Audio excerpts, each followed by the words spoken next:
Patrick Saint-Jean, bonjour. Bonjour Thibault. Vous êtes vice-président chez CGI en charge de l'offre infrastructure et je vous reçois aujourd'hui pour évoquer la manière dont les systèmes d'information des entreprises doivent évoluer pour assurer la réussite de leur transformation digitale. Alors première question, selon vous, quel doit être le point de départ de la réflexion? Il faut avoir conscience que l'on ne peut pas lancer une transformation digitale et encore moins la réussir sans avoir adressé au préalable la modernisation des infrastructures. Bon, je sais bien qu'en France, tous ces sujets sont vus comme très techniques et pas forcément stratégiques. Mais pourtant, lorsque vous demandez à un SI de s'adapter en continu aux nouveaux usages et aux transformations de l'entreprise, les moyens techniques qui supportent les applications IT doivent se doter de deux nouvelles caractéristiques. La première, c'est l'auto-adaptation des infrastructures en fonction d'un contexte qu'elles sont en mesure d'appréhender. C'est ce que nous appelons l'intelligence des infrastructures. La seconde, c'est la capacité technique de redéployer immédiatement toute solution applicative hébergée sur un cloud vers un autre. Mais qu'entendez-vous précisément par une infrastructure intelligente? Laissez-moi vous l'illustrer.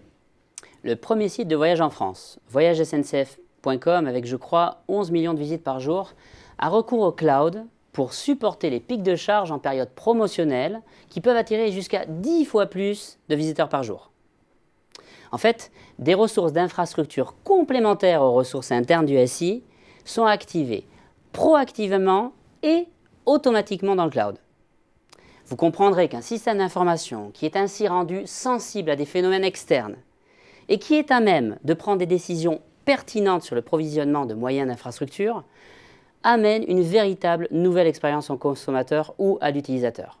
Bon, cela demande toutefois une étroite collaboration entre développeurs et équipes de production et également une nouvelle façon de concevoir les applications.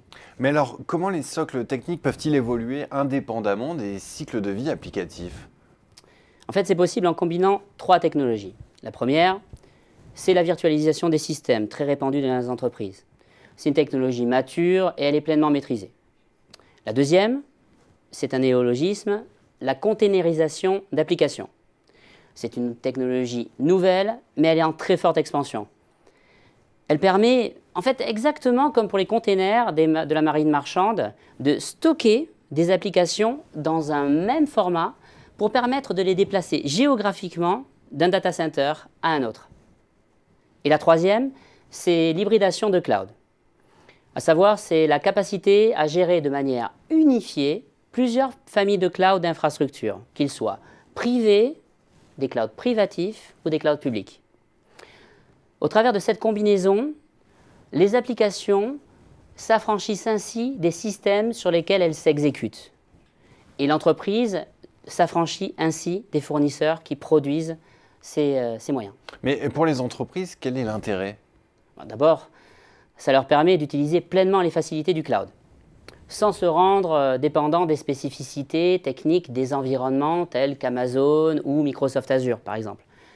Ensuite, cela leur permet d'unifier et de rationaliser les architectures techniques des SI. Bon, je ne vais pas rentrer dans les détails, mais il faut que vous sachiez qu'aujourd'hui, plus de 90% des supercalculateurs mondiaux évoluent sur un même standard d'architecture, qui est le même que celui des solutions Big Data et que le cloud computing. Cette standardisation, couplée à l'avènement de nouveaux fournisseurs globaux comme Microsoft, Amazon, Google, ou encore locaux, je citerai OVH et OBS en France, banalise la fourniture de services d'infrastructure, exactement comme cela a été le cas pour l'électricité. D'ailleurs, les technologies propriétaires onéreuses des grands et des moyens systèmes ne se justifient plus aujourd'hui économiquement, comme d'ailleurs la fabrication des nouveaux data centers dans les entreprises. En fait, cela reviendrait à se poser la question de construire sa propre centrale électrique pour ses besoins. Mais j'imagine que cela risque de générer un éclatement du SI avec un impact sur la technologie, sur la sécurité. Alors, qui, selon vous, doit gérer ces complexités au sein des entreprises?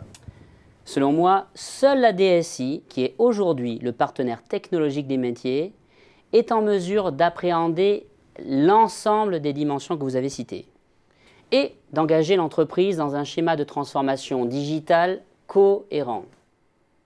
Mais en même temps, on lui demande de se transformer dans trois autres dimensions. La création de valeur métier, sa capacité à sécuriser et valoriser la donnée de l'entreprise, développer la compréhension des usages de la consommation des services informatiques en interne comme en externe. Donc le rôle de la DSI est de plus en plus complexe. Oui, mais des experts qui ont un rôle d'architecte ensemblier avec une vue globale peuvent aider à trouver l'hybridation technique qui assurera une valeur ajoutée maximale à l'entreprise, tout en intégrant son existant qui fait aujourd'hui sa richesse. Et vous savez la complexité de ce patrimoine de plus de 20 ans dans la majorité des entreprises. Pour conclure, je dirais que la réussite d'une stratégie SI reposera de plus en plus sur le bon équilibre entre les entrées et les sorties des technologies et des applications. Et aujourd'hui, c'est toujours un point délicat dans les entreprises. Eh bien, merci beaucoup Patrick Saint-Jean pour ces explications. Merci. Merci Thibaut.